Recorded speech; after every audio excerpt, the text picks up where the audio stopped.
राष्ट्रवादी काँग्रेस शरद पवार गटचे नेते जितेंद्र आव्हाड यांनी शाई धरण प्रकल्प टक्केवारीच्या वादात अडकून रखडल्याचा आरोप केला। 2002 साली मंजूर झालेले हे धरण ठाणेकरांच्या पाण्याच्या समस्येसाठी महत्त्वाचे असल्याचे त्यांनी सांगितले।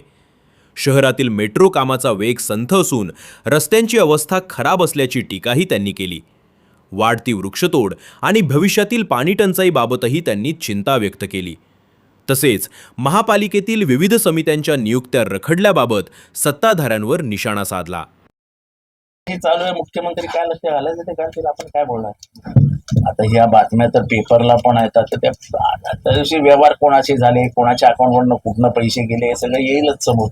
हे काय लपून राहणाऱ्यातल्या गोष्टी नाही, त्या समोर येणारच आहे। आता काय 2002 पुन्हा एकदा आपण पाठपुरावा करणार काही करून काही फायदा नाहीये।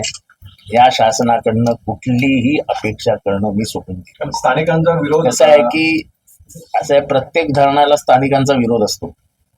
प्रत्येक धरणाला कोयनेला विरोध होता, कोयन्यासारख्या मोठ्या धरणाला देखील, पण तेव्हाचे नेते होते, ते गावागावात जाऊन बसवायचे, लोकांना समजवायचे, आणि त्याच्यातनं निघालं जायकवाडीला विरोध होता।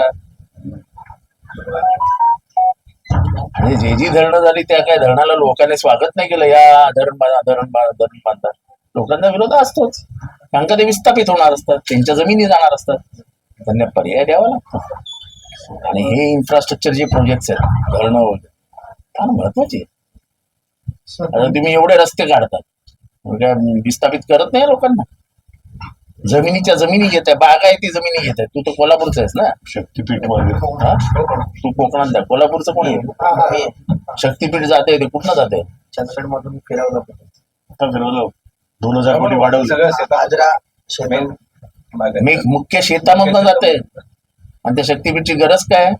काहीच गरज नाही शक्तीपीठाची, काही फायदा नाही, काहीही फायदा नाही। मी कधी कधी खंत व्यक्त करतो की मुख्यमंत्री झाल्यानंतर एकनाथ शिंदेनी पहिलं काम काय करायला पाहिजे, तर ठाणेकरांना मी धरण देतो हे पहिलं वाक्य त्यांनी उच्चारायला पाहिजे। आणि मी आज बोलत नाही, मी माझ्या विधानसभेच्या प्रत्येक भाषणात बोलतो की ठाणेकरांना पाण्यात तहान मी भागवली, आणि पुढचे 100 वर्ष ठाणेकर माझं नाव करतील। ही एक मोठी सुवर्ण संधी एकनाथ शिंदे साहेबांनी हातात आणली। काही होणार नाही, उगाच काहीतरी यांच्याकडनं आशा करायची, तर पैसे नाहीयेत। तुमच्या ठाणे महानगरपालिकेला कटोरा पण घ्यायला पैसे नाहीत, म्हणजे कटोऱ्याने पैसे मागायचे, तर कटोरा घ्यायला पण ठाणे महानगरपालिकेकडे पैसे नाहीत, इतकी भिकारीची अवस्था आहे। यांनी महानगरपालिकेने शासनाकडनं कित्येक करोड रुपये आणले, त्या करोड रुपयाचं ऑडिट झालं का विचारा? विना ऑडिटचं महानगरपालिका चालवता तुम्ही, 3-3 वर्ष ऑडिट नाही। ते एकनाथ केळकर साहेब, संजय केळकर साहेब टा करून थकले ना। मुख्यमंत्री लक्ष देतात ना उपमुख्यमंत्री लक्ष देतात, ते वगळणारच ना त्यांना। ती योजना डोईजड झाली आहे ना, मतं मिळाली, ही गोष्ट खरी जरी असली तरी ती योजना टिकवायची, म्हणजे महाराष्ट्राचं अर्थकारण बुडीत घालण्यासारखं आहे। महाराष्ट्राचं अर्थकारण फार डबगाईला गेलं।